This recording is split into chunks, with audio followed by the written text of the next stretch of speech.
So in this video, I'm going to be sharing some lessons that I learned after sending over 40,000 cold emails. If you're new to my channel, I dropped an hour-and-a-half video on the cold email fundamentals and kind of setting up your system for that first time.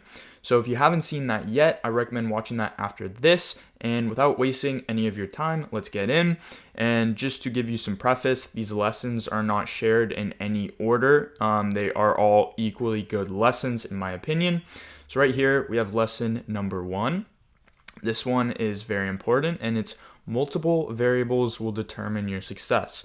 So what I mean by this is that all these highlighted variables, you need to solve for each and every one of these, okay? So you could have, and most people, they're only solving for the subject line, their first line / preview, their body copy, their offer, their call to action, maybe they're solving for the signature, and then they're also solving for their follow-ups. And you could have the perfect subject line, the perfect copy, the perfect offer, the perfect call to action, the perfect signature, and the perfect follow-ups. But if you don't solve for these other variables, you will not know if you have the perfect cold email. What I mean by this is, say for example, you get all these first variables right? You have a great offer, you have a great cold email, but the language style does not match that of your niches. Well, you're not going to know the true potential of the copy that you wrote. So for example, if you're in a maybe B2C niche where people are a little more casual, you might want to use that casual language style, that, more casual, more not so serious, maybe a little comedic style of writing in your copy, and that's going to improve the results a lot more. Or if you're in a very serious niche, like you're reaching out to lawyers, you might want to do the opposite, and you might want to have a very serious language style or writing style in your copy. You might want to use big vocabulary words that lawyers oftentimes use, right? So that's language style, and it's like this one variable can have a very big impact on the results of your cold email. For example, another variable is the website, right? So someone who's very ecstatic about your offer, put yourself in their shoes. They just got a cold email from you. You've created stimulus in their brain, and they're thinking about what their life would be like if you truly delivered on the offer that you mentioned in your cold email. And because of that, they're very excited. They want to immediately look for more information. So what do? They either A, they copy your burner domain into Google, or they search up your name on Google. And if they don't like what they see on your website, or if it gives them a 404 error, or if when they type your website into Google, it doesn't even show up at the top, to some people, that might be a red flag, right? And someone who otherwise would have booked a meeting because they didn't like what they saw on your website, they were kind of, put back a little bit. Or if they couldn't find you on Google, that also, put them back a little bit. And that was someone who was very ecstatic about your offer. So that's another variable to think about, as well as speed to response, right? You could have everything else perfect, but if you're not responding to positive replies, if you're responding to them 24 hours later, that's going to have a very big impact on your conversion rates, right?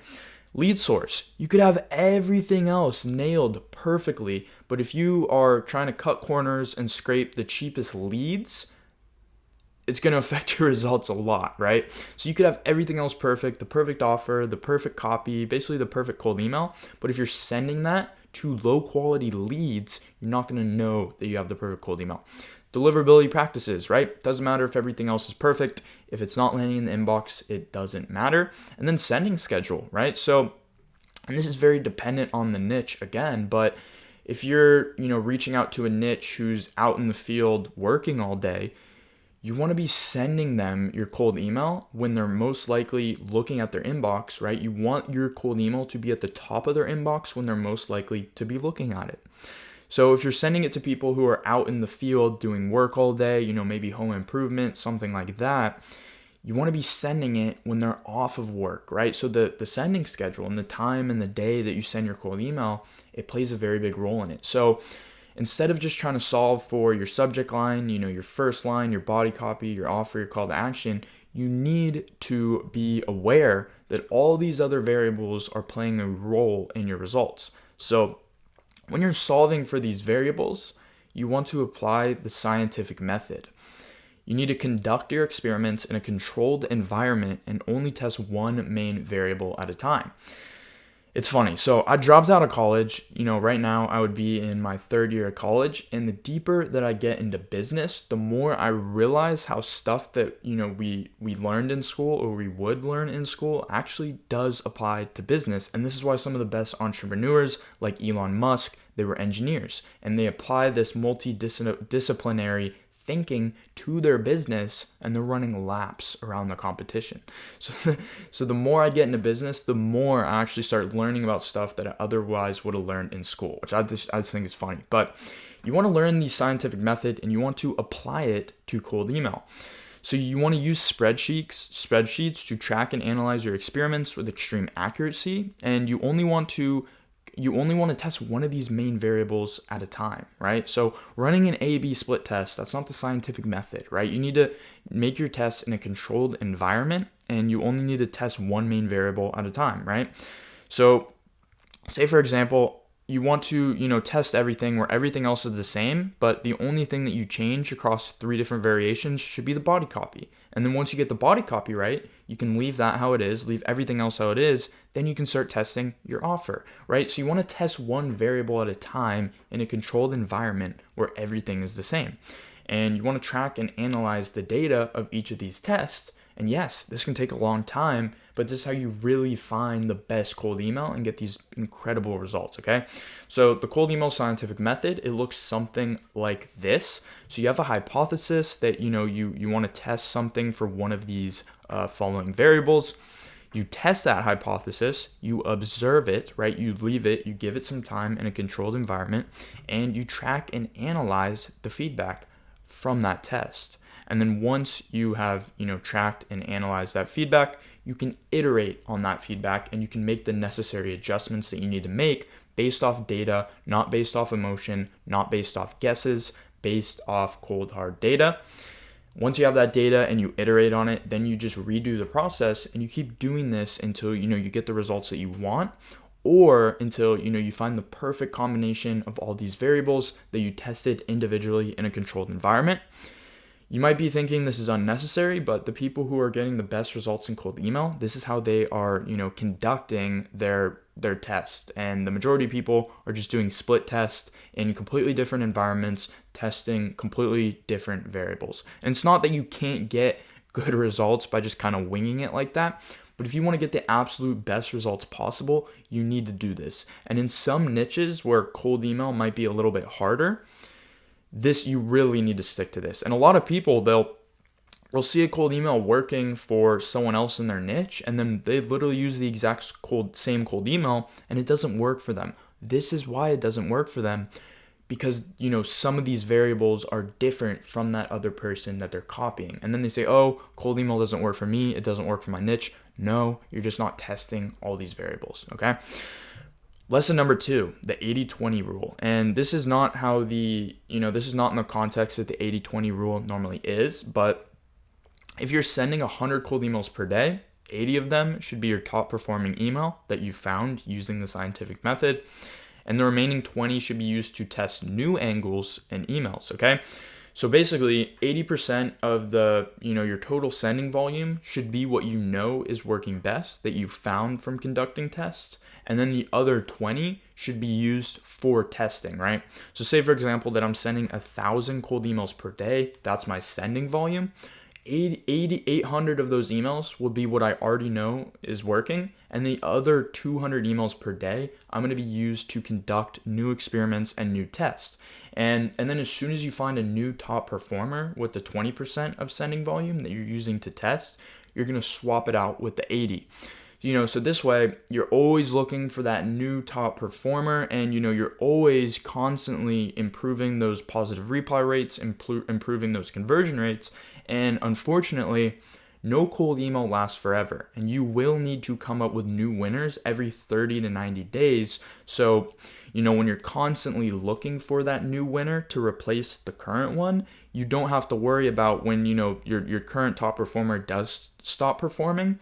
If you don't have a new angle that you can quickly replace it with, it's going to put a lag on your pipeline, and it's going to kind of put a constraint on your deal flow, and you're going to see a very big difference in the amount of clients that you're closing every month. And that's why you always want to be testing something new. So as soon as the current top performer starts decreasing in performance, you can very quickly just swap it out. Okay. Lesson 3, speed to lead is the key to conversions. So the faster you respond to leads, the more likely they are to convert into a booked appointment. Waiting more than 24 hours to respond to a positive reply will drastically decrease the chances of you booking an appointment. Make it a priority to respond to every lead within 15 to 30 minutes. Again, this sounds obvious, but I've just seen such a big difference in conversion rates where I'm tracking how soon I'm replying to these leads, and you're literally going to have like a 2 to 3x increase in the amount of appointments that you're booking if you reply to every positive response within 15 to 30 minutes. And you kind of set the tone of the conversation, right? Like some cold email leads, they might want to go back and forth with you, 3 to 4 emails before they book a call. And if you wait a day to reply to them, they're kind of going to treat you, the same way, and they're going to wait a day to reply to you. Where if you give that speedy response within 15 to 30 minutes, when they respond, they're also going to respond as fast as you did. Okay. And seriously, test it out. If you are waiting, you don't want to, if you're responding in more than 3 hours, it's really negatively affecting your results. So, do whatever you need to do to respond within 15 to 30 minutes. Set up a notification using Zapier, hire a VA who's monitoring it full time. Whatever you need to do to respond as soon as possible, do it, because it plays a very large role in your results. Lesson number 4, the best copy is your offer. A great cold email won't fix a terrible offer, but a good cold email will fix a great cold email won't fix a terrible offer, but a good offer will fix a terrible cold email. So, you can have the best cold email in the world, the best leads, everything can be perfect, but if your offer doesn't resonate with your niche, it doesn't matter, right? A good cold email cannot fix a bad offer, but a good offer can fix a terrible cold email. So even if your cold email is, not the best, if you have a good offer, you're still going to be booking appointments, right? And this is just something that, I heard from, I think it was Sabri Subri, and I really like it, is if your offer doesn't keep you awake at night, or make you incredibly uncomfortable, then it's probably not good enough, right? So if your offer isn't keeping you up at night and you're staring at the ceiling wondering how you're going to deliver to your clients, it's probably not that good of an offer, right?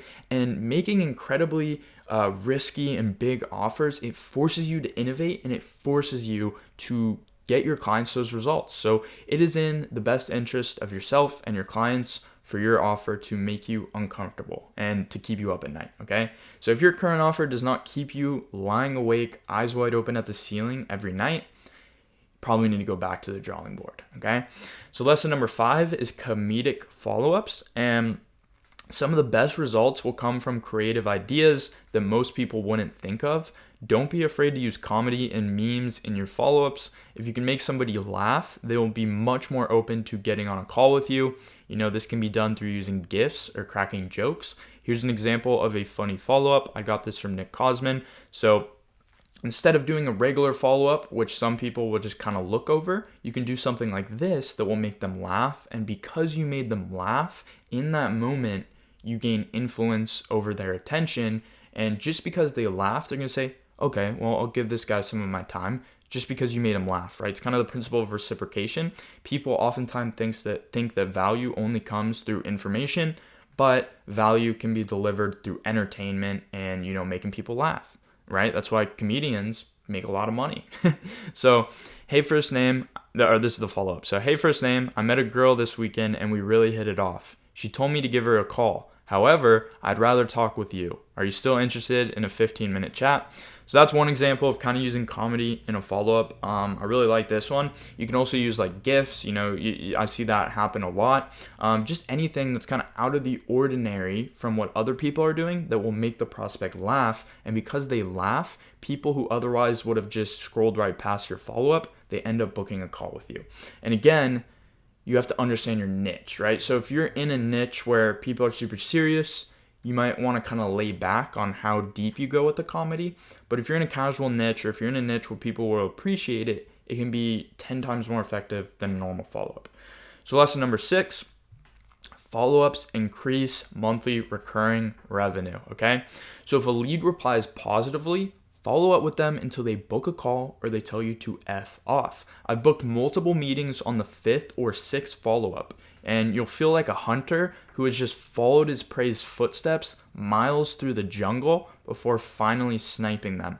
In other words, booking appointments with lots of follow-ups is extremely satisfying, right? So it feels like you're a hunter who has just caught down their prey or hit a really good headshot. You're like up in the woods sniping. That's what it feels like when you book a call on the 5th or 6th follow-up, and it's really satisfying. So if your service is all you crack it up to be, which, a lot of people talk very big about their service, and if it is as good as they say it is, it should be your moral obligation to follow up with each and every prospect because you have the ability to change their lives, okay?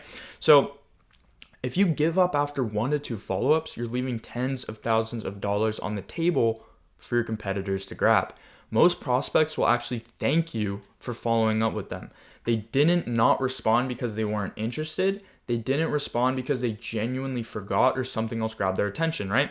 So yes, occasionally you'll get people who tell you to F off, but a lot of the times, if you consistently follow up with a prospect, they will respect it, and people buy from people they respect, right? So 1, they'll respect it, but 2, oftentimes you'll see that they actually thank you for following up with them because yes, they were interested in your offer the first time they saw it, but we live in a world where there's many distractions, and because of that, they went off course and they forgot to reply to you, and it was genuine. So a lot of the times when people don't reply to you, it's not because they're not interested, it's because their attention was genuinely stolen from your email. So a lot of the times they're going to thank you for following up with them. And I see this, like, you don't have to follow up a million times on cold leads, but once someone has replied to you in a positive way, it should be your moral obligation to follow up with them until they book a call or tell you to F off, assuming your service is good. And if your service is not good, then cold email is the least of your worries, okay? Lesson number 7 is mind if I send more info is one of the best call to actions. So after sending more than 40,000 cold emails and running multiple call to actions, I've found that mind if I send more info generates more leads and appointments in the long run than any other CTA that I've tested. And of course, I'm open-minded. If someone's found a CTA that works better than this, I'm open to hearing that. But the tests that I've run in my niche with my variables, I've just seen so much better results from using mind if I send more info instead of going straight for the appointment. And I think it's because when you just ask for an appointment right off the bat, you're kind of asking for a big investment, where the mind if I send more info is like asking them for permission almost.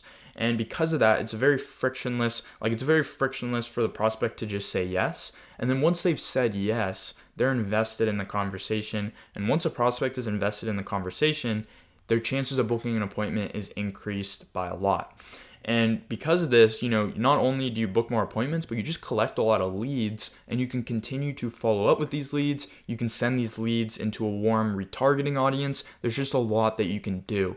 So if you have a dry pipeline, or if your cold email isn't working that well, try changing the call to action to mind if I send more info, and you'll pretty much immediately start seeing leads because it's such a frictionless call to action. And I've just seen, I'm like, on a long run, I've seen that I book a lot more appointments using this call to action that doesn't go directly to the meeting. But then again, remember, when someone says yes, we want to reply to them within 15 to 30 minutes, and you want to make sure that you have a really good response to this message. So a lot of people are like, yeah, I'm getting a lot of leads. They're saying yes to mind if I send more info. And I look at the message that they're sending, that's the quote unquote more info, and they're literally just giving away their whole entire service, or it's just a terrible message. Like, a big part about why a prospect will book a call with you is because they're curious. So when you literally give them all the information in your email, well, now they don't have the desire to get on a call with you because they have no more curiosity, right? So you don't want to give them too much info in your response, or they won't book a call with you, but you want to tease them a little bit to where they want to get on a call with you. So also, how you reply to this message is also extremely important, right? And if something isn't working, I promise you, you're either giving away too much information, or it's just not resonating with your prospects. So you need to test it. You need to find the one that works best. But I've seen very better results with this call to action than pretty much any other call to action. Okay. Lesson 8, back to the basics. Niche research is key. So If you read any book on marketing, you'll be told to create a customer avatar and do your niche research. Most people skip this step as they don't think it's necessary. Yet, these marketers with decades of experience and millions of dollars generated swear by it, okay? So put your ego aside and do your foundational research. Trust me, if you truly understand your niche's language, desires, fears, suspicions, enemies, trends, and failures, you will write better cold emails than your competitors who don't. Whoever understands the market the most wins, okay? I'm going to highlight this. So, it's very easy, and I did this when I first kind of got in this space. If you read any book, Dan Kennedy, Russell Brunson, Sabri Subri, any of these marketers who, have generated millions of dollars and been in the game longer than most of us, they swear by doing this. Yet it seems so simple that, oftentimes we skip over it. But normally that's just our ego thinking that we know better than these marketers who have done a lot more than we have. So if you put your ego aside and you take their advice and you do niche research, it's insane what having this information right here will do for your cold emails. If you really know what your niche desires, what they fear, what they're suspicious of, and you take that and you add it into your cold emails, that's where you really achieve resonance and they feel like you're speaking exactly to them. A big reason why a lot of people just don't have any results with cold email or cold messaging at all, or the results or anywhere close to what they should be, is because they're speaking how they would speak to their friend, right? So they're going into the chiropractor niche and they're talking to these chiropractors how they would speak to their friend, or even worse, they're talking to these chiropractors how they think a chiropractor would talk to another chiropractor, and because of that, it just seems like this stranger, right? It doesn't feel familiar when they're reaching out to these prospects because they're not speaking their language, they're not speaking their desires, they're not speaking their fears. So if you can go out and acquire this information and add it in your cold emails, not just your cold emails, but the videos that you create, the headline on your website, your video sales letter, all this information is just so valuable. And it blows my mind how many people don't do this. They don't have the answer to all these questions in a spreadsheet, even though every top marketer tells you to do it, okay? Because it almost seems so basic and so simple that it's not worth our time, but it's incredible how wrong that is, okay? So this data can be gathered by reading forums. So hanging out where, if you're in the real estate niche, you can go to the realtors Reddit and you can see how they're communicating with each other, the type of things that they're complaining about, the type of things that they're scared about, the type of trends that are going on. You can hang out in Facebook groups related to your niche and kind of see the conversations that they're having with each other, what they're posting about, what they're doing on a day-to-day basis. Answerthepublic.com. This is also a very great resource that will give you a lot of information on your niche. And most importantly, by conducting sales calls, right? A lot of the times your prospects are just going to snap on a sales call and they're going to say, I just want this, right? Or I'm just scared of this, right? When you conduct a sales call correctly, you should bring out a very emotional side of your prospect. And when you do, a lot of this information is going to slip out. And what you want to do is, instead of just kind of forgetting about it, which is what a lot of people do, you want to take that information and you want to add it to your niche research spreadsheet, where, when you're making your VSL, when you're writing your cold emails, you can refer back to this sheet and you can very easily, get feedback straight from the market and use it in your cold emails, or get information straight from the market. So don't be the person who does their niche research based on assumptions and small amounts of data. And that's why, most importantly, you'll get this information from conducting sales calls, because it's a face-to-face interaction with the market, right? And a lot of people just make assumptions. They go into a niche, they don't do any research, and they just make these assumptions of how they think, or what they think people in this niche desire, what they fear, what trends are happening. And the assumptions are almost never right? They're going into a totally different group of human beings, and they're making assumptions on how they act. And normally those assumptions are based off what they're doing, but they're in a totally different niche themselves, right? So seriously, guys, do your niche research. And I know a lot of people won't, but those who do, again, guys, whoever understands the market the most wins, right? So if you're in the real estate niche and you're not doing your niche research, well, your biggest competitor, who was a real estate agent, he's going to be running laps around you because he actually understands the market, right? And because of that, he can speak to these people. Then when he sends them a cold email, the hair on their arms literally stands up, and they like it feels like it was written exactly for them, right? So seriously, guys, do your niche research and apply it to your cold emails. Not just cold emails, but your video sales letter, your content, your headlines, your website, etc. Okay? Lesson number 9, account for latency. And this is a very big one, okay? So the biggest mistake I see people make while launching cold email campaigns is that they don't account for latency. They let a campaign run for 3 to 5 days before deeming it either successful or unsuccessful. You need to account for latency by letting each campaign run its course for 2 full weeks. So there are 3 types of cold email leads, okay? Number 1, this is the immediate bookers, and they make up 25% of all the leads. They're going to respond within the first day or the first week. So that's 25% of everyone you reach out to will respond in the first day or the first week. And then the second type is the conversational bookers. And this is 50% of the leads that you reach out to. They're going to respond within the first 2 weeks to the first 3 weeks. And they're going to be going back and forth with you. You might have to follow up with them once or twice. They're not going to book a call on that first reply. They're going to ask you a couple questions over email. Even when you try to go in for the call, they still want a couple questions answered before they give you their time. And this makes up a large amount. This makes up half of the leads that you reach out to. And you're not going to get the feedback from them for the first 2 to 3 weeks. And then you have the inbox cleaners, which makes up the remaining 25% of the leads you reach out to. They're not going to reply or they're not going to book a call for up to 3 weeks and multiple follow-ups. So these are the people who, from the time you first sent them that cold email, you're going to have to, go back and forth with them. You're going to have to send them multiple follow-ups before they book a call, okay?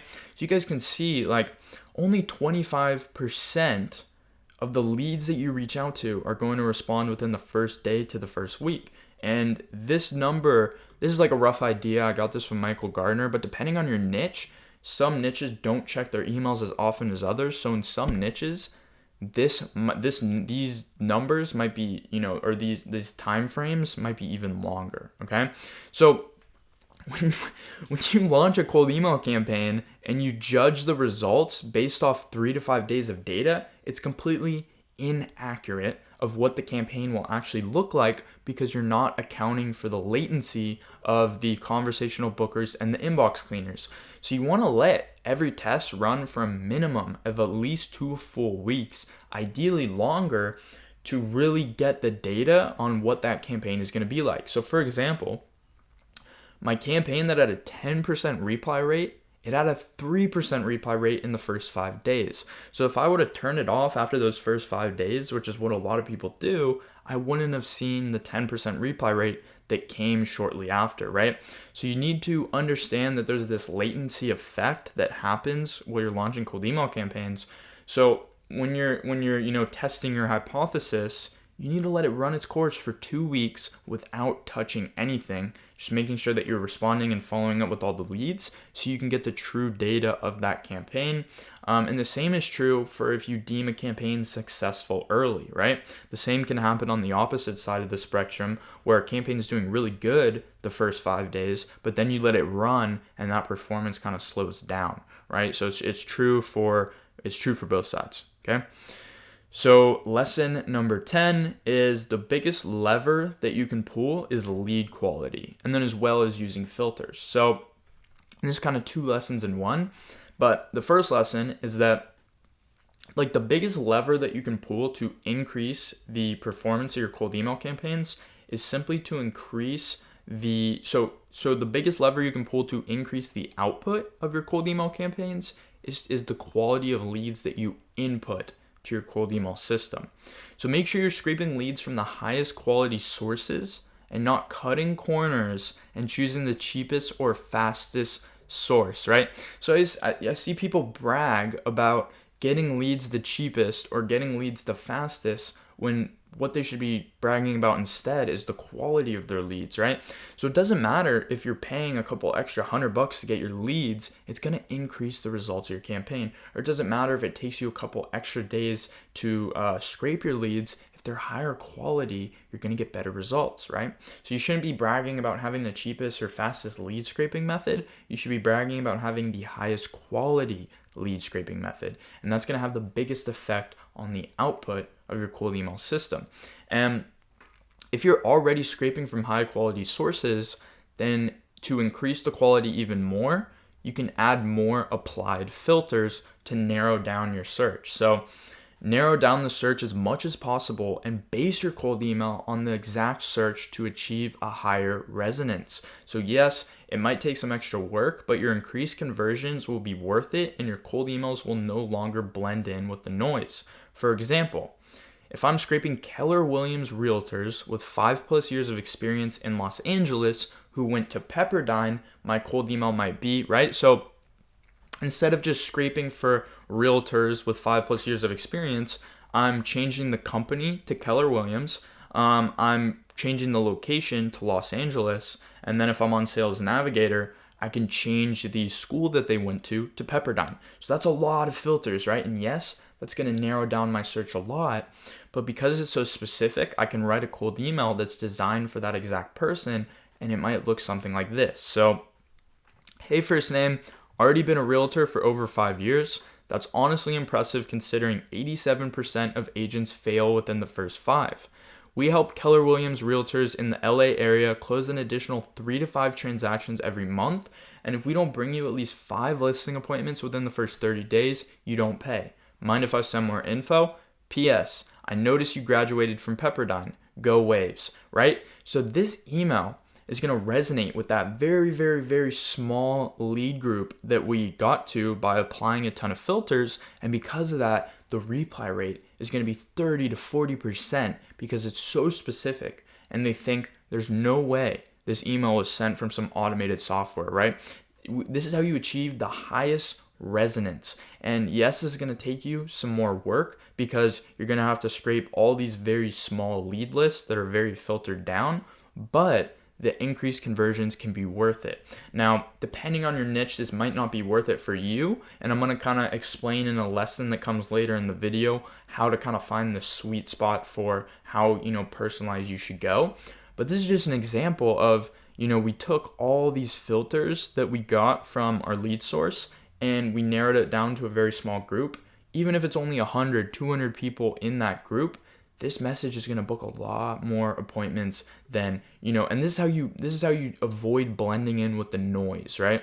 This message right here is going to stand out from all the noise. So if you're in a niche where people are getting 5 cold emails a day, if you're just sending the same kind of generic cold email to this very large group of people, you're going to blend in with the noise. But if you really filter down your lead list and you base the cold email off those filters, yes, you're going the extra mile and it takes more work, but you're going to stand out from all the noise. And as a reward for standing out from the noise, you're going to book more calls, okay?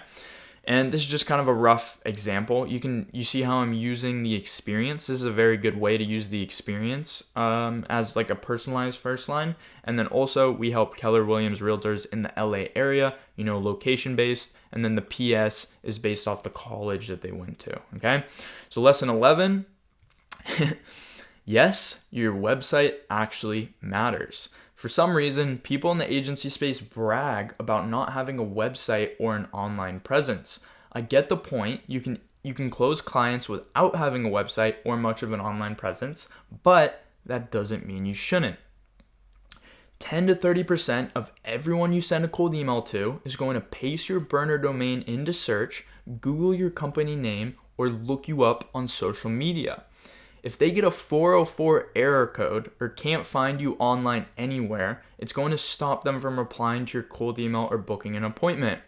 But if all your burner domains forward to a website with a banger VSL, case studies, and resources, they will be much more likely to respond or just book a call through the website.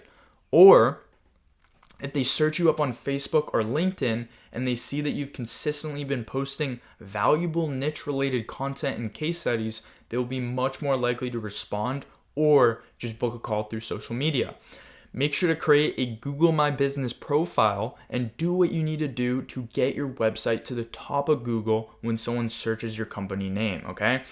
And guys, I can't stress this enough. I was in the real estate niche. I was dealing with a prospect. She was like 60 or 70 years old. She was set on buying.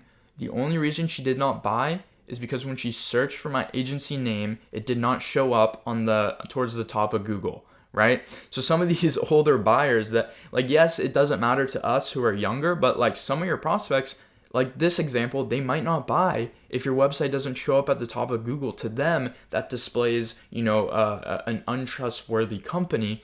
And after that, I learned my lesson and, I optimized the SEO and I made it so that when someone searched for my company, which has the word advertising in it, which is hard to compete for, and there's like 5 other people with my same agency name, my agency was the second website to pop up when you search for my name after that, right?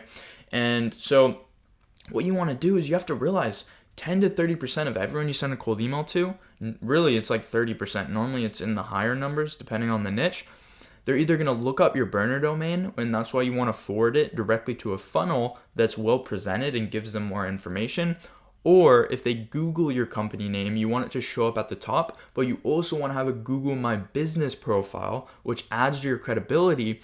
And like that Google business profile, it actually acts as a conversion mechanism. And I don't want to go on a tangent, but people would search up my company name through Google My Business and from cold email or whatever, and I would get inbound calls. I would get clicks to my website from the Google My Business profile from people who ended up booking an appointment. So it's also a conversion mechanism. You can set up chatbots and stuff with Google My Business, and not a lot of people in the agency space tell you to set it up.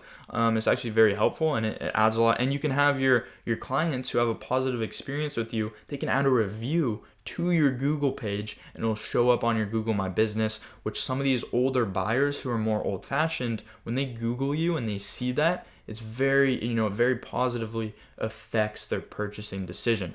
But guys, just make sure that when a prospect searches for your website, it at least shows up on the first page of Google, or when they paste your burner domain in, make sure it doesn't give them a 404 error. Because what happens is you'll have a prospect, especially someone who's interested in buying what you have, they immediately want to look up more information about you because they're so excited about your offer. And when they go look up that more information, you want to make sure that they can actually find that information, but as well as it's presentable and it doesn't look like some really bad, just sketchy website like a lot of agency owners use. Or you want to make sure that it's not Iman Gadzhi's template that 10,000 agency owners are using that makes you just look exactly like everyone else, right? So guys, just make sure you have somewhat of an online presence, so then when this 10 to 30% does more research on you, you actually show up, but you show up in this positive manner. And even if you're not posting the most valuable content on your Facebook or your LinkedIn, if they see that you're just consistently posting like every other day, that's also a big plus because they know that you're active. They know that you're all in on this, that you're posting content every other day based on your agency, right? So yes, you can close clients without a website, but you're going to lose out on a lot of cold email deals if your burner domains don't forward and if you don't come up on the Google search, okay? So just obviously it's not a priority, but you want to make sure that all this stuff is set up when you do have time, okay? Lesson number 12, reduce, reuse, recycle. So after you've gone through a list of leads, you can actually reuse the list at least 90 days later. Make sure to filter out the leads who booked an appointment, replied as interested, or replied extremely negatively, right? So a large variable in cold email is just timing, right? Simply reaching out to the prospect at the right time. And because of this, you can reuse your lead list and still book a lot of meetings. So a lot of people think once they reach out to a list of leads that it's just done, like it's trash, they can't use it again. But if you filter out the people who booked a call or people who replied positively and then people who replied negatively, and this is very easy to do with automations, which I teach inside of Appointment Booking Secrets, which is a free Notion file in the description, and I show you how to set up some of those automations. But if you just filter out all the people who you basically already had touch points with, and you just recycle that list and you reach out to them 90 days after the first campaign, you're still going to book a ton of calls and you're still going to get a ton of leads. And this is because timing is just like a big reason of why you book appointments with cold email is simply because you reached out to someone at the right time. So the first client that I closed with cold email, the day that my cold email got sent out to him was the day that Zillow just kicked him out of their contract. So he was in pain. He needed a new service immediately. And he said he got like 5 cold emails the week before that he just ignored. But because mine was sent on that exact day, right after he got out of his contract with Zillow, that's the only reason that I closed him. And he's a great client. He's been with me for like 8 months, and the only reason I closed him was because I sent him a cold email at the right time. So a big reason why, you convert people with cold email is simply because you're emailing them at the right time. So if you reuse your lead list, you increase your chances of reaching out to them at the right time, and because of that, you can use the same list that you emailed 90 days ago and still get clients. And this is why everyone shares the same lead source, yet we're all closing clients, because when you're reaching out to all these people, you're increasing the chances that you reach out to someone at the right time, right? Because everyone uses Apollo, everyone uses D7 Lead Finder, and it's like when you're scraping, everyone's scraping the same first 10,000 agents on Apollo, and we're all emailing the same group of agents, but we're all still closing clients, assuming we have a good cold email, because, it depends on the time which we reach out to some of those prospects, okay? So there's kind of 2 lessons in that. It's that, yes, you can reuse your lead list, but also the timing is a big variable in cold email, okay? Lesson number 13, never imitate, instead recreate. So never, I repeat, never copy someone's cold email script template word for word. It might work for a short period of time, but it is no way to run a sustainable business.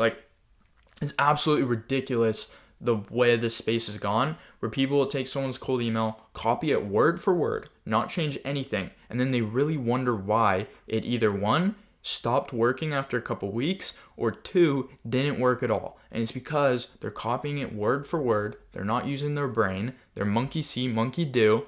And guys, it's okay to copy someone's cold email or someone's template, but every time you do this, make sure to change at least 2 to 3 variables to ensure that you have your own unique cold email, because I promise you, every time someone puts up a template or script, you have all the bots who are just going to copy and paste it, and because of that, it immediately stops working. But if you take that cold email and you change around 3 little variables and kind of put your own language on it, apply it to your niche, apply it to your niche's desires and fears, and you change it enough where it looks different, that's how you run a sustainable cold email campaign, okay? So never copy someone's cold email template word for word. Change at least 2 to 3 variables. And it's okay to take someone's cold email template or script, but it's not okay when you just take it word for word, and it's just creating a bad habit. That's no way to run a sustainable business. So you want to get in the habit of changing a couple of variables, but most of all, you want to get in the habit of learning the processes to create cold emails from scratch. And I can tell you guys that algorithms change, but human nature does not. So if you study human nature, you can always create really good cold emails, because no matter what kind of deliverability or algorithms or weird methods, change, they come and go, but human nature will always stay the same. It's been the same since the beginning of the human race. So if you study human nature, you can make the best cold emails, okay? So that was kind of another bonus lesson. So lesson number 14 is the personalization to scale ratio. So the fewer leads that are in your niche, the more you need to focus on personalizing your cold emails. The more leads that are in your niche, the more you need to focus on scaling your cold emails, okay? So if you're in a niche and there's only 1,000 prospects in the entire niche, and you're reaching out to each one of those prospects, you need to focus on making them as personalized as possible, right? Not as personalized as possible. If there was 100 people in your niche, then each email would have to be like 100% personalized. Whereas if you have like realtors, there's 3 million realtors in the United States. Well, we don't have to worry about personalization too much, because we can just scale up our campaigns, right? So we can use kind of moderate personalization, like just location based, but then we can scale it, right? Because we have the luxury of having a very large lead source. So depending on your niche and how many people are in it, you kind of have to find the sweet spot. Like imagine a scale. Right here is 100% personalized, and right here is just scale, very little personal, like little to no personalization. You have to kind of find where you align on that scale. So depending on how many people are in your niche, right? So the key is finding a sweet spot in the middle,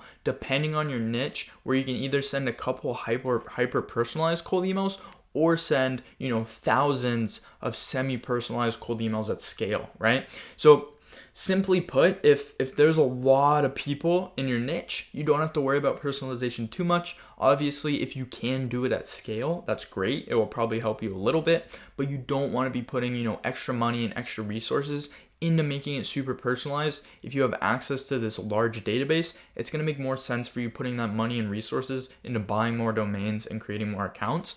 Whereas if you're in a niche with a small amount of prospects, then you do want to emphasize putting money, resources, and time into really personalizing those cold emails so you get the most bang for your buck, okay?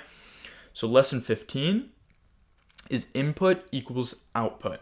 If you achieved a healthy conversion rate, the answer is often to just increase your inputs and get a larger output instead of spending all your time trying to slightly increase the conversion rate.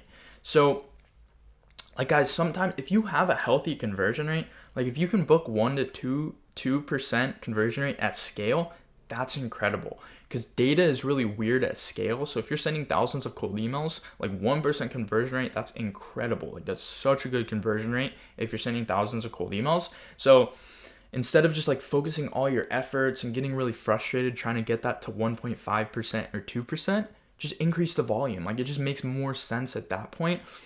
Like if you have a really good conversion rate, instead of putting all your time into trying to slightly increase that conversion rate, put your time into just scaling it up, because if you increase the input to your system, it's going to increase the output, right? So if you have a 1% conversion rate, even if you have a 0.8 conversion rate at scale, just increase the amount of emails you're sending instead of, just really stressing about increasing the conversion rate slightly, okay? So the best part about cold email is, as a distribution channel, is that it's easier to scale than any other outbound channel, right? So like Instagram, LinkedIn, Facebook, these are all harder platforms to scale your input. You kind of have to go around a lot of corners and a lot of hoops to kind of, scale those platforms.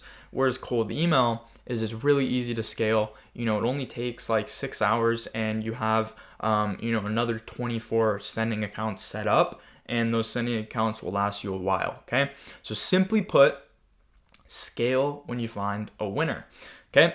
Lesson 16, fortune favors the bold. So be bold, try something new. Send a 1-sentence cold email, use an uncommon angle, try a totally random script, send a risky meme as your follow-up, spam case studies in your signature, crack a new joke. Yes, there will be a lot of failed attempts, but if you find something unique that works, you will be rewarded for your efforts. And the best part is that you know that your script/method isn't shared, right? So guys, if you can be bold and you can just try something totally random or try something risky or kind of just put your own unique idea together and it works, that's where you really get rewarded, because you found something that absolutely no one else is using and it works, right? So go out of your way to just test these random ideas that you get. Don't just stick to only copying the common frameworks and methods. Just try something totally random, be bold, and if it works, you're going to be rewarded, okay? So lesson number 17 is exaggerated marketing message. So guess what? It's totally fine if you slightly exaggerate your claim in a cold email. The goal is to generate attention and appointments. Agency owners often forget that their marketing argument and sales argument are two separate variables. If your service can change somebody's life, it's okay to slightly mislead them if it results in them getting on a call with you. So for example, Serge Guattari's marketing argument is I'll make it unreasonable for you not to hit 50K MRR. Or in his cold emails, he might say, we help agency owners and consultants scale to 50K monthly recurring revenue.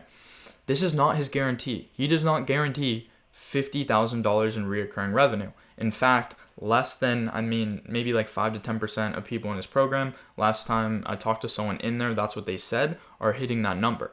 And I'm not trying to shade him or anything. He has a great program. Dude's a genius. I'm just using this as an example that that's not his guarantee. This is his marketing message, but it's not his sales argument. Like when he gets on a sales call with them, what he's guaranteeing them on the sales call is totally different to what he's talking about in his cold email, right? So you have to realize that your marketing message is used to generate attention and appointments to get people on the call with you, where your sales argument is, your guarantee that's used to actually decrease the risk and close them on the appointment once they're already on that call with you. So another example is Charlie Morgan's marketing argument is it's that he says, if you've seen his YouTube ads, they're popping up a lot right now, or if you've gone in his funnel, it says, we work on a complete pay on results basis. So when you hear complete pay on results basis, this makes you think that he works on a performance basis, right? That's the first thing that comes to mind. And because of that, he's booking more appointments and he's generating more attention. But when you get on a call with them, you'll find out that they just have a normal guarantee. And the guarantee isn't even valid unless you complete a long checklist of things that he told you to do. So, right, his service, I think it's like 5 or 8K up front. It's not where you just pay per appointment. But because he has a guarantee, even though you have to complete a very long list of tasks to even, basically apply for that guarantee, it's the complete opposite of a pay on results basis. But because he uses this as his marketing argument, and again, this is not his sales argument or a guarantee, but instead he uses this to generate more attention. And, oftentimes the prospect will forget the cold email by the time they get on a call with you, right? So it's okay if they go into the call and they're slightly misled, as long as you have a service that can change their life and you have a good sales argument to kind of back it up as well, okay? So if your service can really change your clients' lives, then it's okay to use exaggeration in your marketing message to book more appointments, okay? And this is kind of just what happened in the space. Your competitors are doing it. They're using this slight exaggeration. So like Charlie Morgan is booking more calls than he would if he didn't say that he worked on a pay on results basis, which is smart, right? That's his marketing message. Even though once you get on a sales call with them, you'll find out that it's not a pay on results basis, but you're already on the call with them and they can show you how great that their product is and you're still going to buy it anyways, right? So it's okay to use a little bit of exaggeration in your marketing message as long as your service can really change the prospect's life, okay? So that's it, guys. Those are the 17 lessons that I learned. I'm sure I will learn a lot more as I send my next 40,000 cold emails. So there'll definitely be a part 2 to this video. I hope you found it valuable. Make sure to like the video and, comment whatever lesson that you thought was the most valuable. And a couple weeks ago, I dropped this Notion file called Appointment Booking Secrets. I didn't really say anything about it. I just casually put it in the description of all my videos. About 180 of you guys have already opted into it. The feedback has been really good. This one is doing really well. It shows you how to... So people always ask me, and by the way, this is in the description if you want to opt in. People always ask me, when I buy a domain, say that I have 3 email accounts on that domain, do I have to pay for workspace for each one? Yes, you do. So per domain, you would normally have to pay $18 per the 3 email accounts, $6 each. For every email account you buy, no matter if you don't just pay for one domain, you pay for every account, right? So it adds up very quickly. But in Appointment Booking Secrets, I show you a method to only pay $1.80 each instead of $6 each, okay? So, you can go in there. There's a couple other stuff. There's top 3 Zapier automations for cold email. And I'm adding a ton of stuff to this Notion. So again, you can get that in the description. I just wanted to give an official call to action in my video because only 180 of you have gotten it so far and I just kind of slipped it in. So there's some pretty valuable stuff in this Notion and I'm planning on adding a lot. So I definitely recommend you check that out. This will save you hundreds of dollars every month, just this video alone. And again, guys, I hope you got value out of this video and I'll see you